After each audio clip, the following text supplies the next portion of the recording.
Hello दोस्तों, welcome back. हमारे धार्मिक ग्रंथों में यही लिखा है कि मरने के बाद इंसान के पाप पुण्य का हिसाब होता है और वही तय करता है कि उसे हेल में जाना है या हेवन में। इसी कंसेप्ट पे ये मूवी बनी है। इसका एंड बहुत शॉकिंग है, तो एक्सप्लेनेशन को आखिर तक देखना। सलीना वैसे तो खुशहाल जिंदगी जी रही है। उसके मम्मी डैडी और बड़ा भाई आदिम, यही उनकी फैमिली है। सलीना के डैडी की गन नाम की बेकरी है जो कुछ खास चल नहीं रही। आदिम सलीना से कहता है कि हमारे स्कूल का खर्चा उठाने में हमारे पेरेंट्स को मुश्किल हो रही है। अंकल चाहते हैं कि हमें धार्मिक स्कूल में भेजा जाए जो फ्री होता है। इनके बेकरी के बगल में आई डोनट शॉप में तो कतार लगी है क्योंकि वहाँ 50% डिस्काउंट लगा है जो देना सलीना के डैडी अफोर्ड नहीं करते।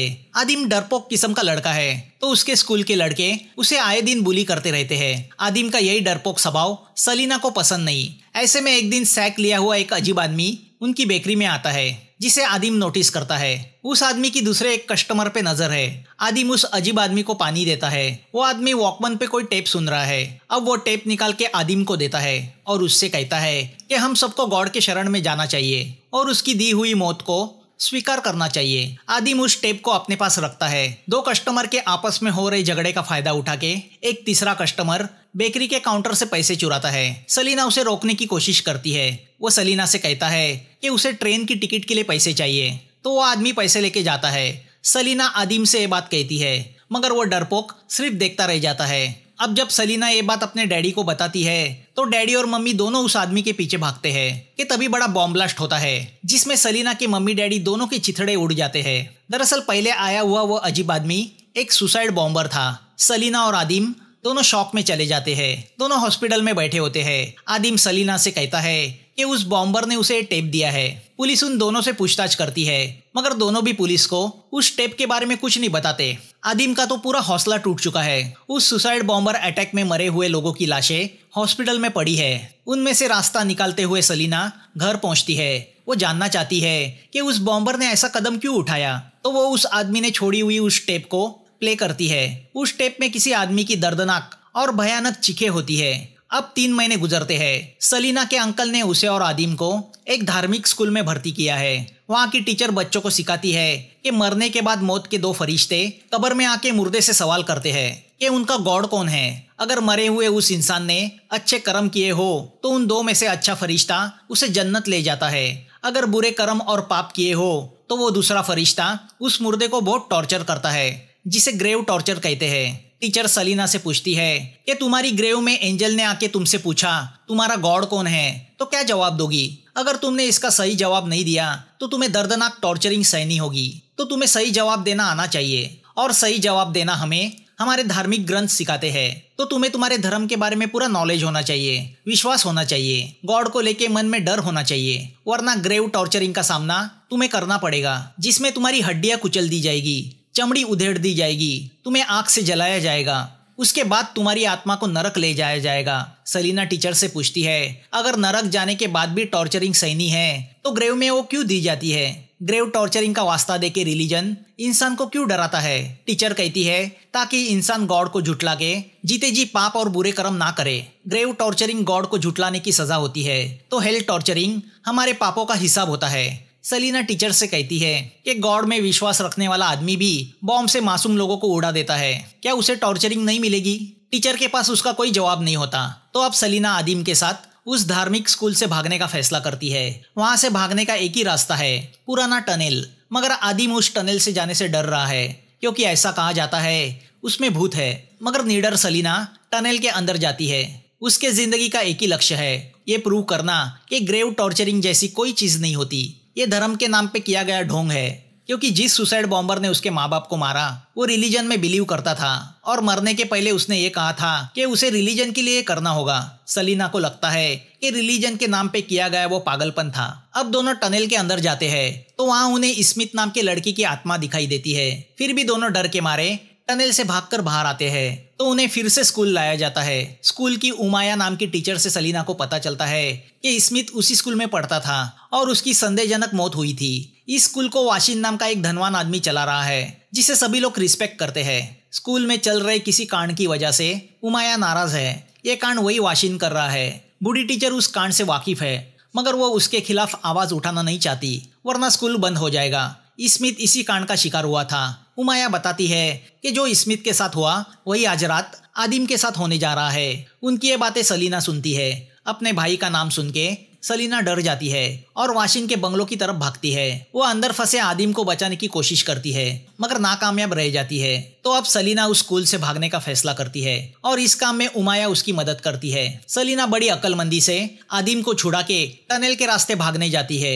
टनल में उसे किसी की रोने की आवाज सुनाई पड़ती है। वहाँ उसे फिर से स्मिथ की आत्मा दिखाई देती है। फिर भी हौसला रख के वो आदिम के साथ उस टनल से बाहर निकलती है। अब इस वाकया को 13 साल गुजरते हैं। अब सलीना एक ओल्ड एज नर्सिंग होम में नर्स है। तो आदिम लाशों को ड्रेसिंग और दफन करने का काम करता है। इस नर्सिंग होम को जविता नाम की औरत चलाती है जो आत्माओं से कांटेक्ट और बातें कर सकती है। इस नर्सिंग होम में अलग अलग तरह के बूढ़े लोग रहते हैं जिसमें एक कपल भी है, मिस्टर पिंडी और जेमा, जो दोनों एक दूसरे से बहुत प्यार करते हैं। तो एक है जमीरा जिसकी लड़की टीवी पे एक टॉक शो होस्ट करती है। यहाँ सभी सलीना को रिस्पेक्ट करते हैं। सलीना के साथ रोजा नाम की एक नर्स भी काम करती है। रोजा हमेशा सलीना को उसके सुतामा नाम के एक पेशेंट को लेके उकसाती रहती है कि उसे सुतामा को पटा के शादी करनी चाहिए क्योंकि ये बूढ़ा सुतामा बहुत अमीर आदमी है। सुतामा सिर्फ सलीना की सुनता है। यहाँ सुतामा के बेटा और बहू उसे लेने आए हैं मगर वो उनके साथ घर नहीं जाना चाहता। बहू सलीना से कहती है कि वो इस नर्सिंग होम को अफोर्ड नहीं कर पा रहे हैं। सुतामा कहता है कि घर जाने के बाद वो ज्यादा बीमार महसूस करता है। सुतामा अपने बेटे और बहू से कहता है कि ना तुम मुझे पसंद करते हो ना मैं तुम्हें पसंद करता हूँ, तो साथ रहने का कोई मतलब ही नहीं। बहू को लगता है कि सलीना ने सुतामा पे जादू किया है। वो सुतामा से शादी करके जायदाद की मालकिन बनना चाहती है। तो बेटा और बहू दोनों सलीना को धमकी देते हैं कि वो सपने देखना बंद करे। तो अब सलीना भी गुस्सा होकर उनसे कहती है मेरे सामने नाक रगड़ के भीख मांगो तो मैं शायद सुतामा को आजाद करूं। पैसा आने से अकल नहीं आती तो अपना गंदा दिमाग मेरे सामने मत चलाओ। सुतामा को बीच बीच में अल्जाइमर के अटैक आते हैं। तो उस हालत में सुतामा जो बड़बड़ाता है उसे सलीना रिकॉर्ड करती रहती है। सलीना अभी भी इस जवाब के खोज में है कि क्या मौत के बाद मौत के फरिश्ते पापी मुर्दे को ग्रेव टॉर्चर करते हैं। एक्सपर्ट का मानना है कि आस्था है तो सब कुछ है। जो पुरानों में लिखा है वो झूठ तो नहीं हो सकता।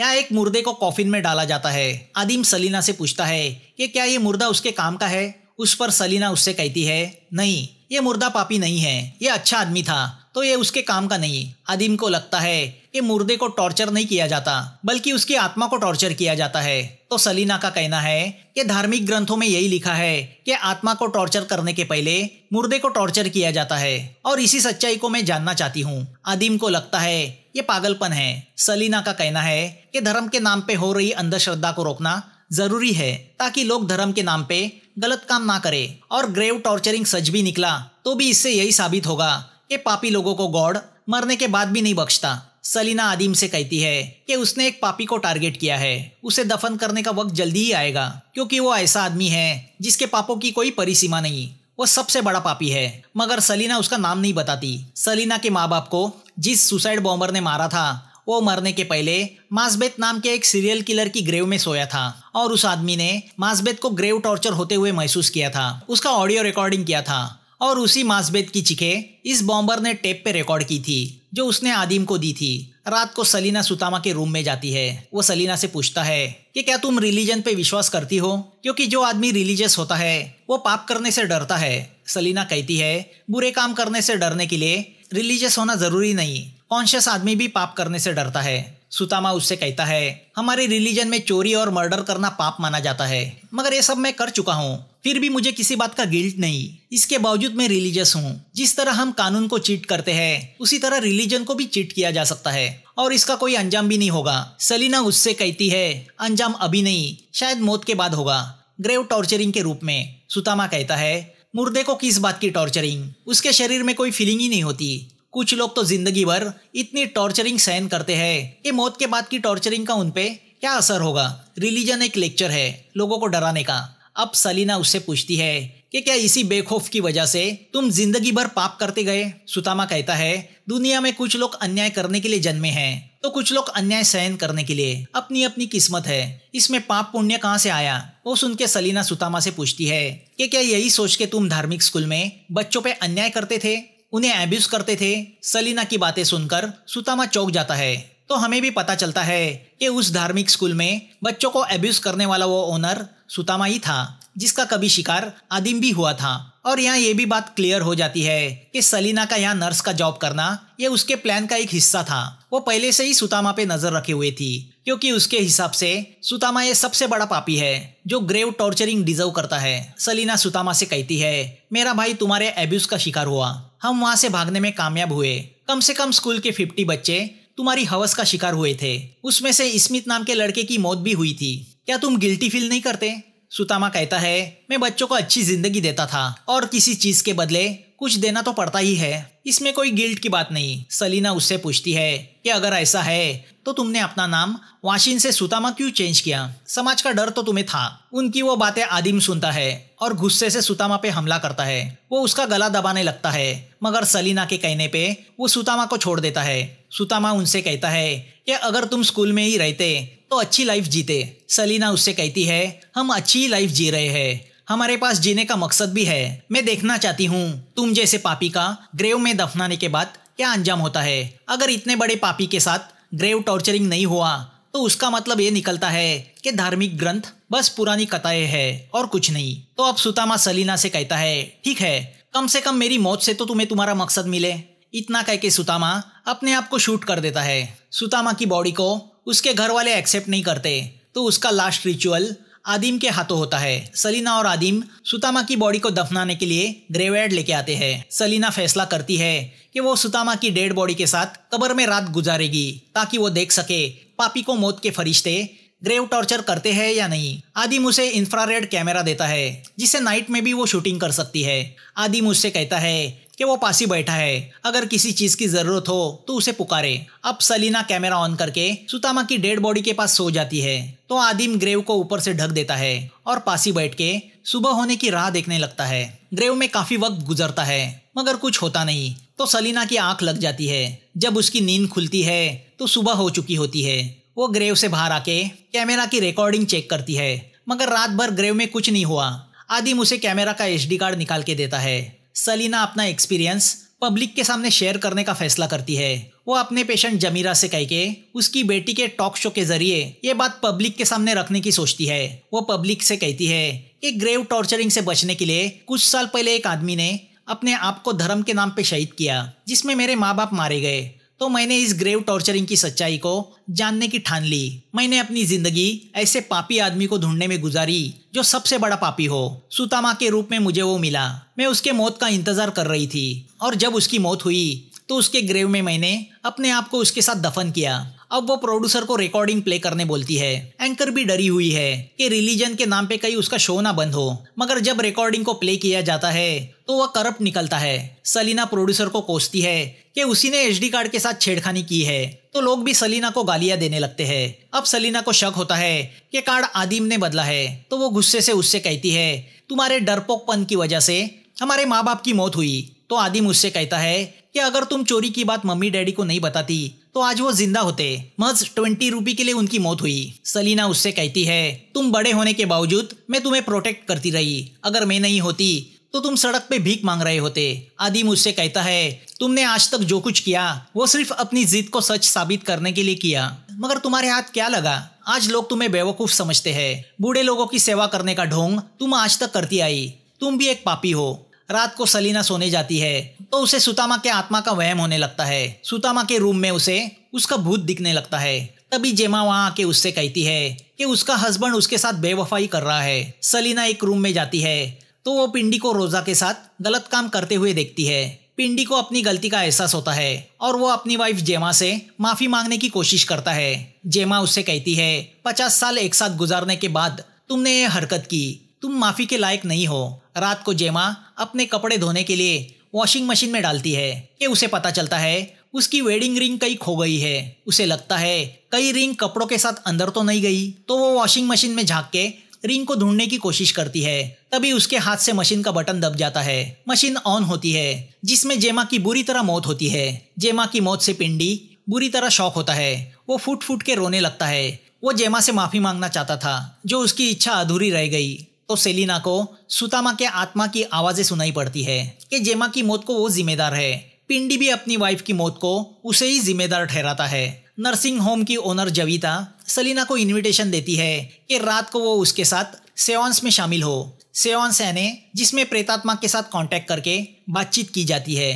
पिंडी अपनी वाइफ जेमा की आत्मा से बात करके उससे माफी मांगना चाहता है। जविता जेमा की आत्मा को बुलाती है। जेमा की आत्मा उसके शरीर में आती है। वो अपने हस्बैंड पिंडी से कहती है कि वो उसे एक ही शर्त पे माफ कर सकती है, अगर वो रोजा को मार दे, क्योंकि उसने पिंडी को ललचा के उनके संबंध बिगाड़े हैं। वो पापी है। जविता की बातें सुन के सलीना शॉक होती है। वो जानती है ये गलत है, तो वो जविता को रोकती है। जविता सलीना से कहती है कि ये मैं नहीं, जेमा चाहती है। तो आसपास जमा हुए सारे बूढ़े जविता की बातों में बिलीव करने लगते हैं, मगर सलीना बिलीव नहीं करती। तो सलीना को पास बैठी जेमा की आत्मा दिखाई देती है। तभी जविता के मुंह से आदिम की आवाजें आने लगती है। वो सलीना से कहता है मुझे बचाओ, मुझे बचाओ। यहाँ आदिम एक डेड बॉडी की ड्रेसिंग कर रहा होता है। तभी वो असली और नकली एचडी कार्ड निकालता है, जिससे पता चलता है कि उसी ने एचडी कार्ड चेंज किए थे। वो उन्हें डस्टबिन में फेंक देता है कि तभी वहां रखी डेड बॉडी उठ के खड़ी हो जाती है और आदिम की तरफ बढ़ती है। तो आदिम लॉकर में छुप जाता है, मगर वहां भी डेड बॉडीज आके उस पर हमला करती है। यहाँ नर्सिंग होम में रोजा अपने किए पे पछता रही है। वो सलीना से कहती है कि उसे बचपन से कभी अटेंशन नहीं मिला, तो जब पिंडी उसकी तरफ पैर से बढ़ा तो वो भी अट्रैक्ट हो गई। तभी पिंडी रोजा पे हमला करता है। सलीना रोजा को लेके भागती है, तो और एक बूढ़ा आके रोजा के पेट में चाकू भोंक देता है। वो बूढ़ा सलीना से कहता है रोजा पापी है, जेमा की आत्मा उसकी मौत चाहती है, अब रोजा को भी ग्रेव टॉर्चर किया जाएगा। तभी टीवी पे न्यूज आती है कि कई लोगों ने ग्रेव टॉर्चरिंग की ऑडियो रिकॉर्डिंग की है, तो अब सब ग्रेव टॉर्चरिंग पे बिलीव करने लगे हैं। मगर सलीना अभी भी उसमें बिलीव नहीं करती। तो अब सलीना सुतामा की ग्रेव को खोदती है, तो अंदर सुतामा की डेड बॉडी नहीं होती। वो ग्रेव के अंदर उतरती है तो पूरी मिट्टी उस पे गिर जाती है। सलीना मिट्टी में दबने लगती है। तभी उसे पास ही एक टनल दिखाई देता है। वो टनल में आगे बढ़ने लगती है कि उसे अजीब वहम होने लगते हैं। उसे स्मिथ और आदिम की आत्मा दिखाई देती है। वो डर के आगे भागती है। सलीना को लगता है कि ऑक्सीजन की कमी की वजह से उसे हेलुसिनेशन हो रहे हैं। अब उसे उनकी पुरानी बेकरी दिखती है और वही इंसिडेंट उसके सामने आता है। गुड बाय करते हुए उसके माँ बाप उसे दिखाई देते हैं। तभी स्मिथ की आत्मा आके उससे कहती है कि सुतामा का भूत उसे मारने आ रहा है। उससे बचने के लिए सलीना आगे बढ़ती है, तो आगे उसे एक अंधेरी खाई दिखाई देती है। सुतामा के भूत से बचने के लिए वो उसमें जंप करती है और सलीना की आंखें खुल जाती है। वो देखती है कि वो अभी भी सुतामा की ग्रेव में है। मतलब अब तक हम जो देख रहे थे वो सब सलीना का सपना था, जो उसने सुतामा की ग्रेव में सोते हुए देखा था। अब वो डर के मारे आदिम को पुकारती है। तभी उसकी नजर कैमरा में जाती है। वो सुतामा की बॉडी में हलचल देखती है। सुतामा की बॉडी उठ के बैठ जाती है। तभी मौत का फरिश्ता आके सुतामा से पूछता है तुम्हारा गॉड कौन है। मगर सुतामा जवाब नहीं दे पाता, क्योंकि जिंदगी भर उसने गॉड पे विश्वास न रख के गॉड के अस्तित्व को उसने सच नहीं माना, तो अब वो क्या झूठ बोलता। अब मौत का फरिश्ता सुतामा को ग्रेव टॉर्चरिंग करने लगता है। उसकी वो भयानक टॉर्चरिंग देख के सलीना खौफ में चली जाती है। काफी देर तक ये टॉर्चरिंग चलती है। खौफ के चलते सलीना चिखने लगती है। आखिर में मौत का वो असली चेहरा आके सुतामा को टॉर्चर करता है। सलीना चिल्ला के उससे माफी मांगती है और कहती है कि उसने गॉड पे विश्वास न रख के बहुत बड़ी गलती की है। वो पछता रही है। वो मान चुकी है जो धार्मिक ग्रंथों में लिखा है वो सच्चाई है। तभी आदिम ऊपर से ग्रेव खोलता है और सलीना को बाहर निकालता है। सुतामा ग्रेव में दफन हो जाता है। आदिम की हालत भी बुरी है। दोनों वहां से जाने लगते हैं कि तभी मौत का फरिश्ता आके सलीना से पूछता है तुम्हारा गॉड कौन है। उसे देख के सलीना की आंखें फटी की फटी रह जाती है और मूवी यहाँ खत्म होती है। इस तरह मूवी के खत्म होने से हम इस नतीजे पे पहुंचते हैं कि दरअसल सलीना की भी बिना ऑक्सीजन के चलते ग्रेव में ही मौत हो चुकी थी। ऐसा कहते हैं इंसान जब मौत की दहलीज पे होता है उसे आत्माएं दिखाई देती है, इसीलिए टनल में उसने वो सभी आत्माएं और उसके मरे हुए माँ बाप को महसूस किया। मूवी की आखिर में जेमा का वेडिंग रिंग वाला हाथ देख के हमें पता चलता है कि जेमा अभी भी जिंदा है। हमने जो उसकी मौत देखी थी वो सलीना की सोच थी। आखिर में जब मौत का फरिश्ता आके सलीना से सवाल करता है उसका गॉड कौन है, तो इसका मतलब ये होता है कि अब सलीना और आदिम की बारी है उस सच्चाई का सामना करने की जिसे वो जिंदगी भर झूठ समझते रहे। क्या गॉड पे विश्वास न रखना ये सलीना का पाप था जिसकी उसे ग्रेव टॉर्चरिंग मिलेगी, या आखिर में अपनी गलती को स्वीकार करना ये प्रायश्चित उसे टॉर्चरिंग से बचा के हेवन ले जाएगा? कमेंट में जरूर बताना। और अगर पहली बार इस चैनल पे आए हो तो प्लीज सब्सक्राइब भी कर देना, जिससे मेरा हौसला बढ़े और नए नए वीडियो आपके सामने मैं लाता रहूं। तो थैंक्स फॉर वॉचिंग। फिर मिलेंगे नई वीडियो के साथ।